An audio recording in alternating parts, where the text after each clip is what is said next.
Just like our material world is the byproduct of each individual's contributions to this world. So heaven is the byproduct of the contributions of a lot of beings, a lot, because there are more beings that exist at that noetic level of creation than there are that exist at this physical level.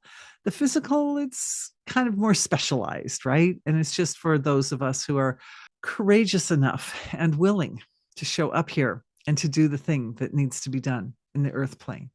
But the noetic level is, in a way, the structure of it is a lot simpler than the material level of creation, has a lot more specificity and complexity, whereas the heavenly realms have more simplicity. And as a result, there's just this sort of simple range in the heavenly field, in the noetic level of creation, between all those beings who are creating environments for themselves based on their inability to feel connected to totality, and all the beings that, and then there's like a spectrum, all the beings that do experience their connection to totality and experience the unification or the oneness of their nature.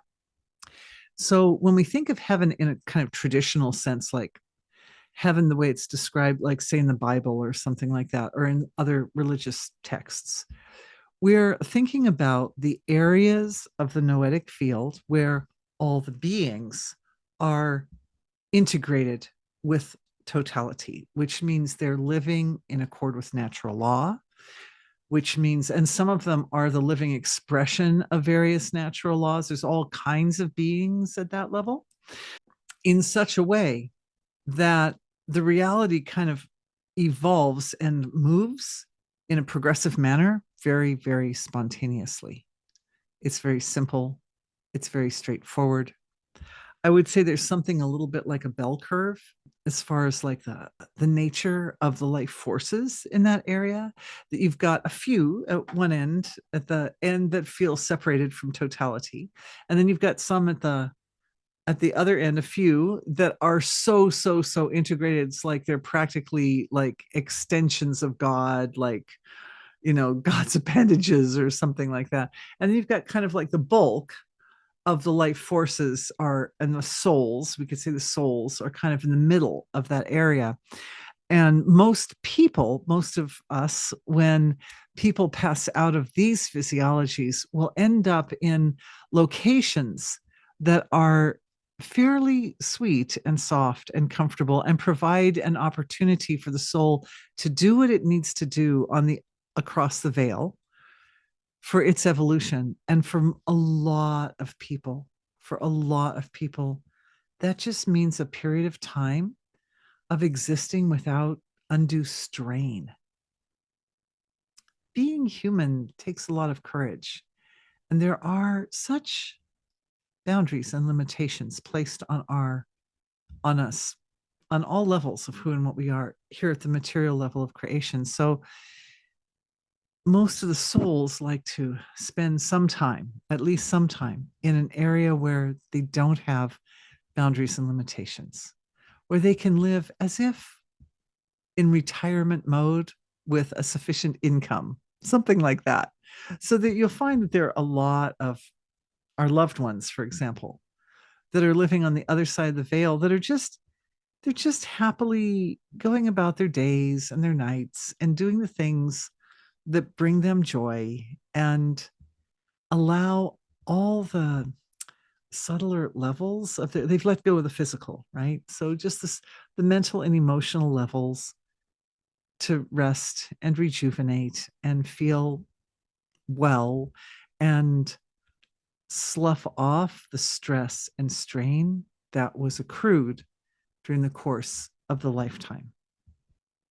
At some point or another, the soul decides that it's gotten a lot of rest. It feels pretty rested, pretty refreshed, has gone out and done all the things that it wanted to do, that they wanted to do, pursued hobbies and activities, and interacted with people, and maybe made amends for certain mistakes or whatever, various things that people can do in that place and start to wonder or be curious about their growth and evolution on a spiritual level. And about that time is when the soul sloughs off the mental and emotional body. So it's almost like a second death in a way. When we leave this earth plane, we let go of the physical body, but then it's just the sort of noetic, and this chart says psychological, but it really, the term that I was really thinking was psychic body, mental, emotional body, basically.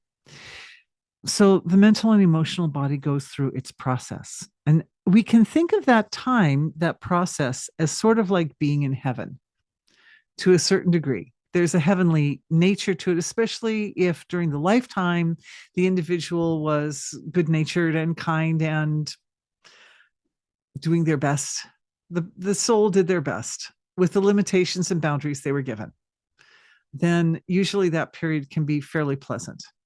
For some people, it can also be a kind of hell where they get trapped in cycles of dissonance related to unresolved issues while they were living in their lifetime. Anyway, there's something that happens kind of like a second death where the mental emotional body then has sort of done all that it can do. It's evolved as far as it can evolve across the veil. And then as one lets go of that, the next phase is to go into the noetic body and to just feel. It's like a deep, deep feeling level of experience. And there's a lot more wakefulness in the noetic level of the physiology. Now, the reason I mentioned these levels, and then I just to put the last little cap on that, when the soul is ready to reincarnate into a physical body again, there's something like a kind of third death where one lets go of also the noetic body and comes back into the human existence with everything fresh, a fresh new noetic body, a fresh new mental emotional body, and a fresh new physical body. So it's a bit of a process, and the more awake a person is inside, the more quickly that process occurs when they leave this field.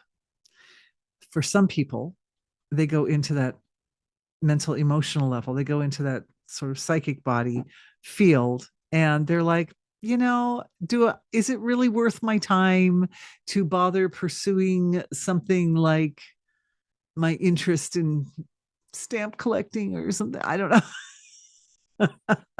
Just as an example, or music or something.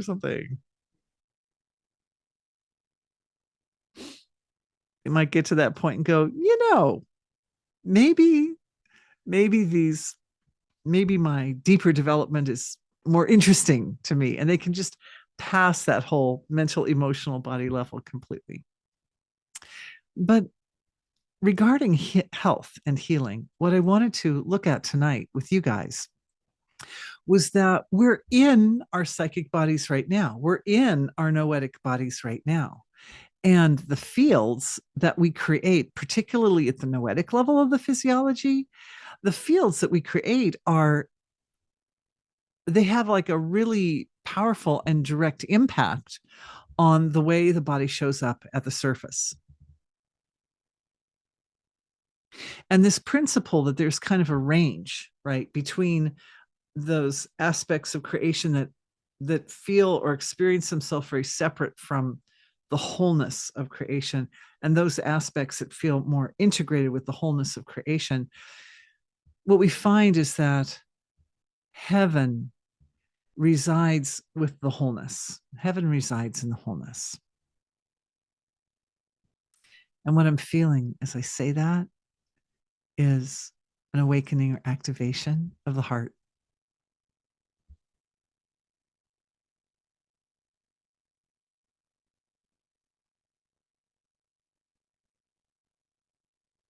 And as the heart activates and awakens, purification occurs.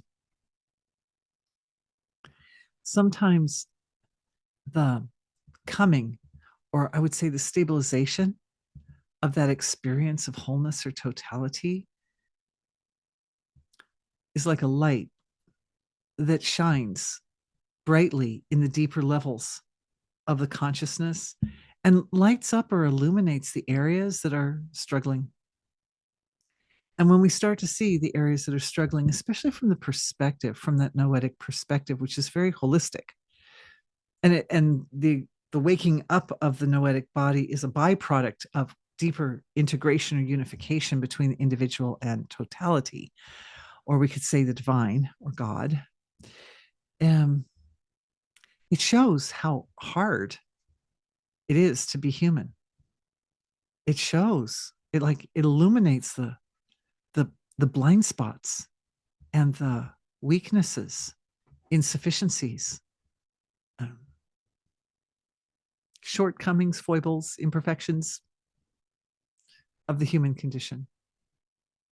And those shortcomings become juxtaposed, or like they're seen like side by side with the true essential nature of who and what we are, which is beautiful and which isn't measured through material metrics at all. Like our nature, who and what we really are, is measured. The value, our value as a soul or as a being, is measured based on existence alone. The fact that we were created by the Creator to be a point of reference at the material level of creation, to see the universe through the eyes of an individual. And that transcends all of the points that we learn from an early age, or that are considered important for being human.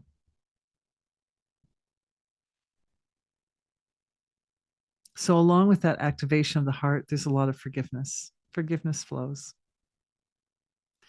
And the forgiveness dives into subtle structures and gross structures, material structures in the physiology that are built up around expectations.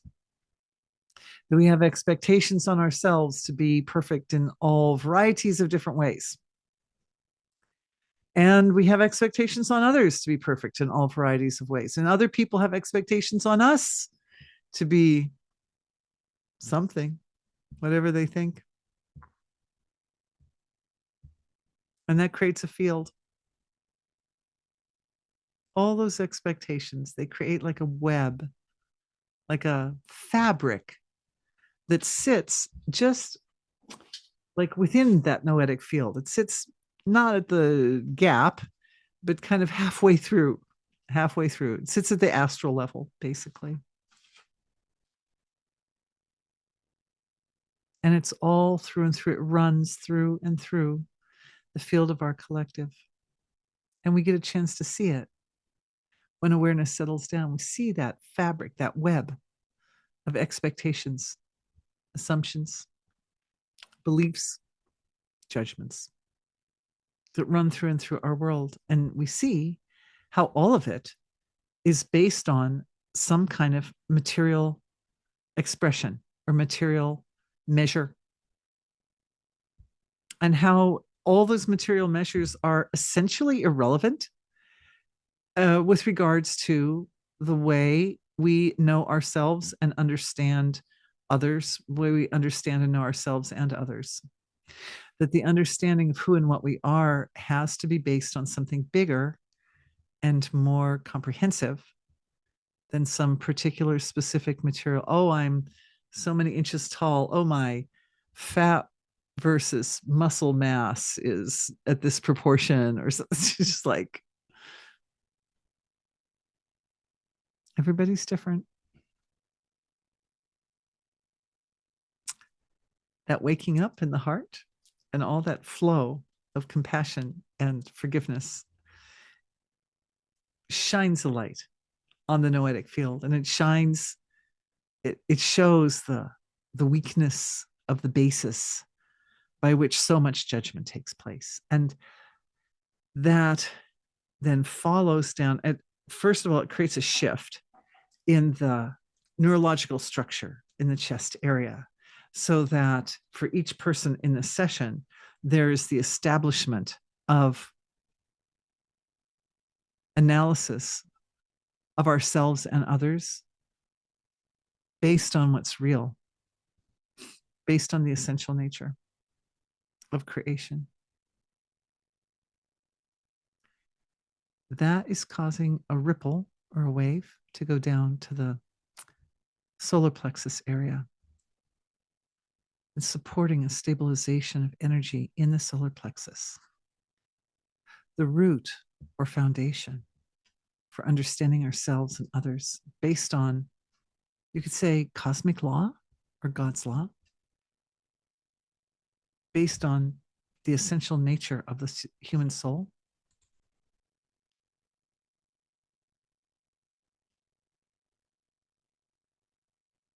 I just opened my question and answer box.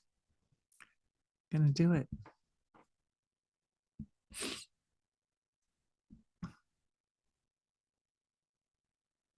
So this healing, it's a restructuring. First, from the context, which is looking from deep, deep inside the field of consciousness up to that astral level, that web of life level where we connect to everything else in creation, and realizing that it's like the web of life it's like webs upon webs upon webs, right? And there's this web that's whose foundation is using the material field of creation as a means of measuring the value of a human soul. And as that lights up, the value of the human soul is seen in its true nature. And we realize that what shows up at the surface is a byproduct and it's not sufficient. The surface of life is not a sufficient anchor point for understanding or appreciating the human soul.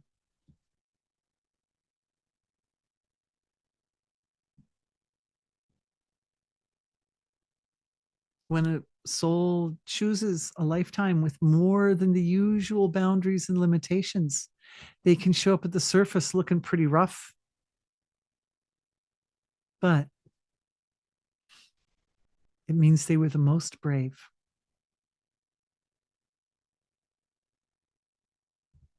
It means that they chose a context for their life that had the potential to allow the most growth.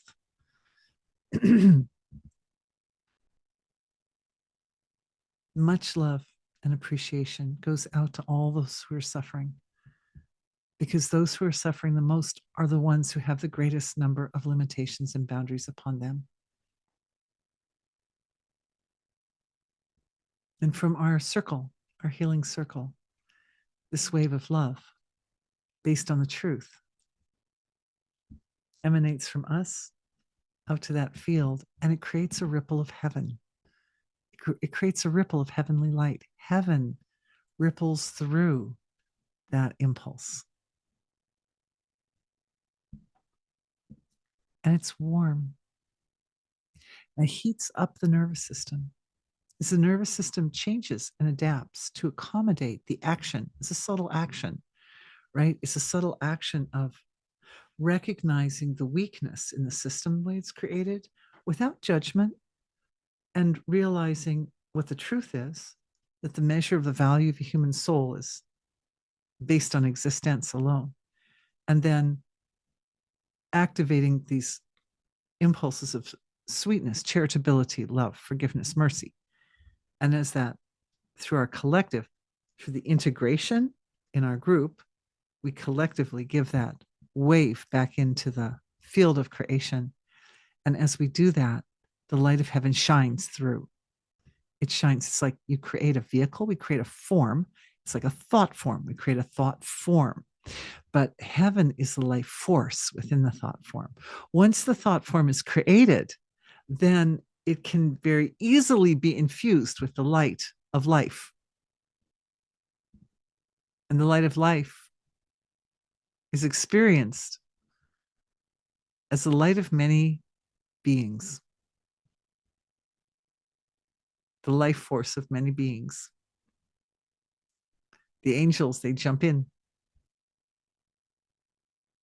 Depending on the type of impulse, right, that we create as individuals and as the collective.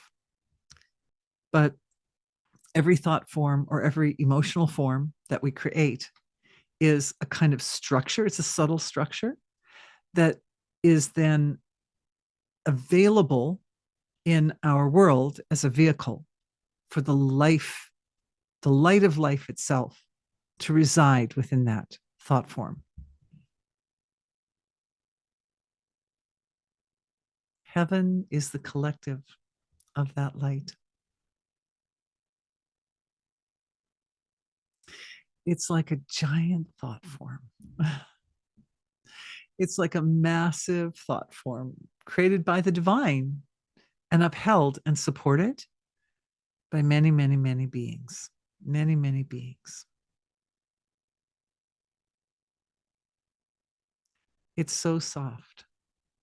That's where I was starting this back when we came out of our silence. I wanted to say, it's so soft and it's so safe. It feels soft, it feels safe, it feels cozy. So in some previous webinars, we've talked about the lap of God, that feeling of being in the lap of God.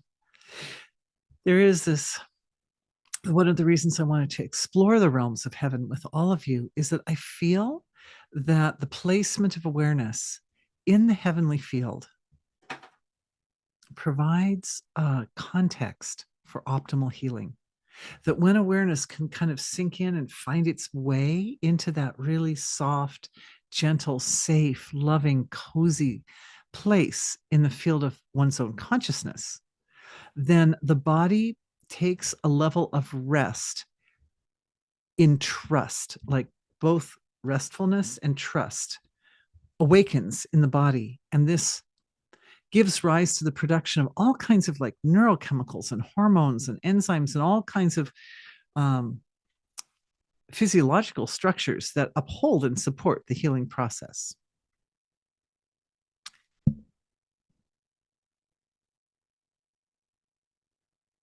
So there's a download for everyone, the energy signature of the light of heaven, the lap of God, in utter and total simplicity, security, adoration.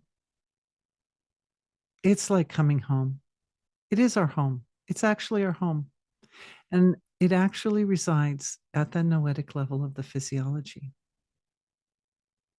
It's that location that the noetic body is most familiar with and most comfortable with.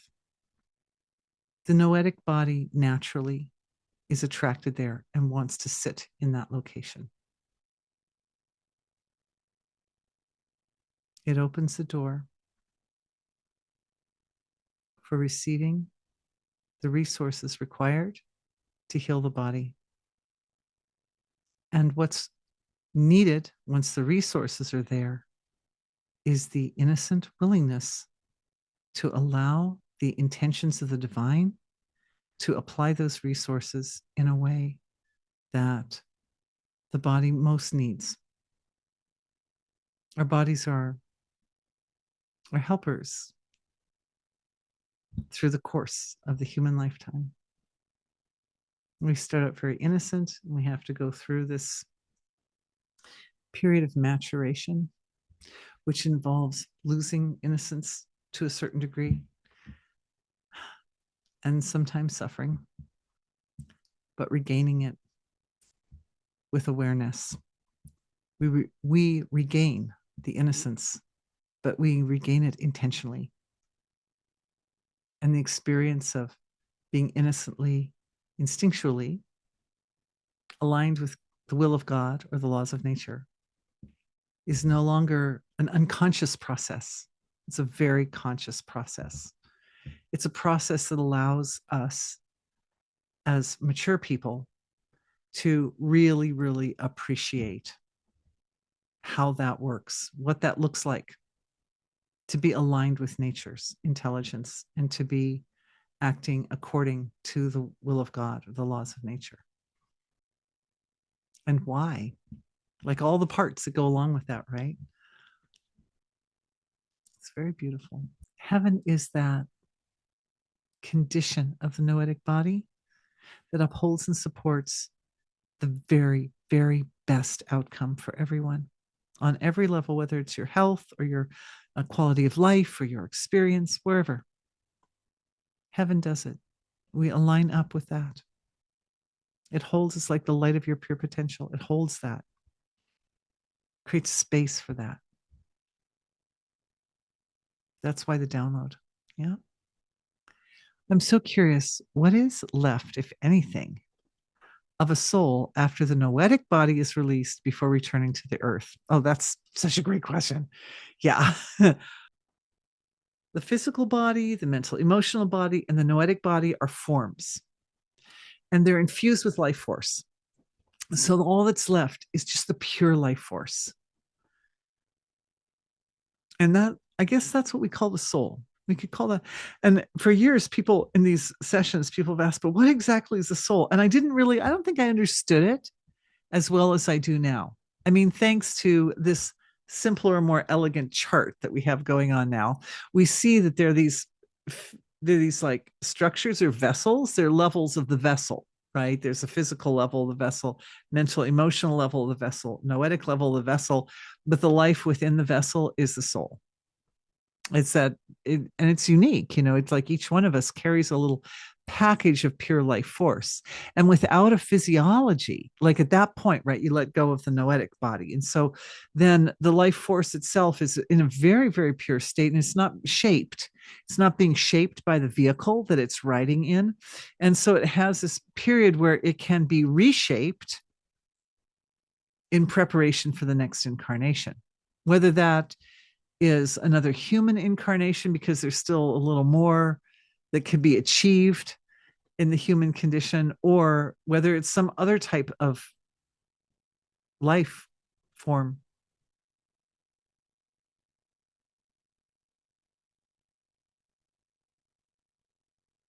There are a lot of types of life forms in the creation. So many, so many.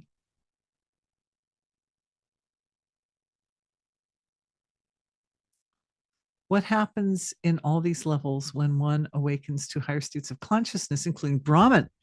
Very good. Very good question. I love it. Yes. So when consciousness awakens to higher states of consciousness, then consciousness awakens to itself as the life force within the layers of the physiology.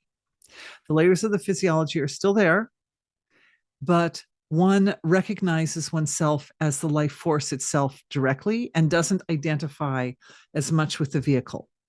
The vehicle is this gift of the divine, obviously, as is everything else in creation. And everything else in creation also has its layers of physical, mental, emotional, noetic. So it's at that point that the doors of heaven open and one experiences oneself functioning in this world and functioning in heaven at the same time. And we do things like I put my finger like that. See my finger like that?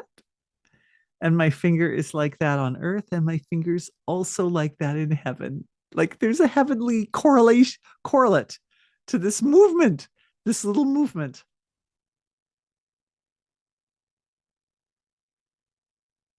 One experiences oneself as the pure life force that's functioning in all those layers of creation simultaneously.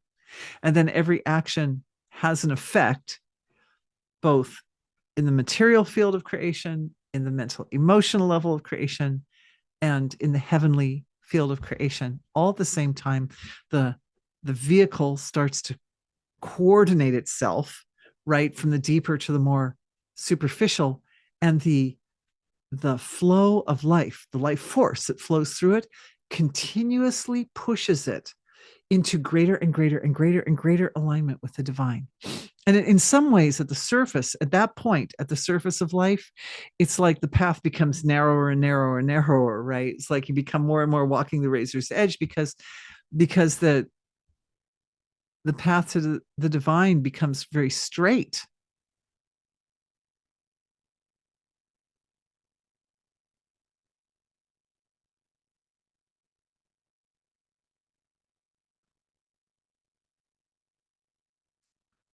And there's also play in the path. And there are also many ways to get to the goal. And the path that you take is given again and again. It's laid again and again at the feet of the divine. That you should be taking the path dictated by divinity's intention for this soul. And so, even though the path becomes very sort of straight in a way, it also is like phenomenally unpredictable, right? Because the divine is deciding, oh, go this way, go this way. It's very interesting.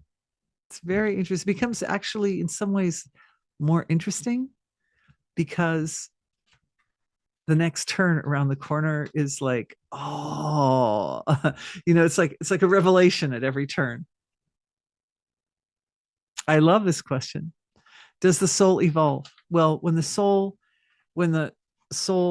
decides that the lifetime is over and we're going to let go of the physical body, then it happens very, very quickly. The physical body lets go, the mental, emotional body lets go, the noetic body lets go.